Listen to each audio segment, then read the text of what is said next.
Level 7 is the automatic and appropriate stage where they're going to just require minimal assistance for daily living tasks. This is where the patient can automatically do their daily routine with either minimal or absent confusion. Key for this stage is going to be able to demonstrate carryover for new tasks learned as well as learning in addition to familiar tasks. So here the patient is going to be more aware about their diagnosis. However, they're still going to be unaware of their impairments as well as safety and judgment concerns. Level 8 is going to be your purposeful and appropriate stage where the patient is going to require just standby assistance. This is when the patient is going to be oriented to person, place, and time. Patients are going to be able to independently carry out familiar tasks. They are also going to be able to start to show awareness to their specific impairments. However, that still requires standby assistance for those specific tasks. Patients are going to be able to demonstrate improvements in their memory, as well as be able to consolidate past and future events. Level 9 is also considered your purposeful and appropriate stage. However, this is when the standby assistance is on request.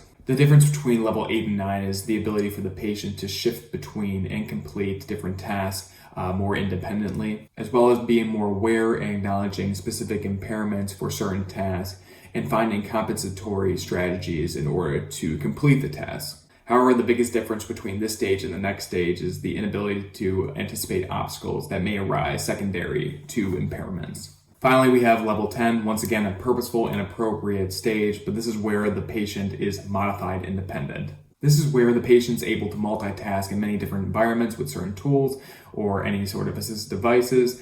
The patient's able to create new methods for memory retention. As well, they are also able to independently anticipate certain obstacles that may come from their impairment.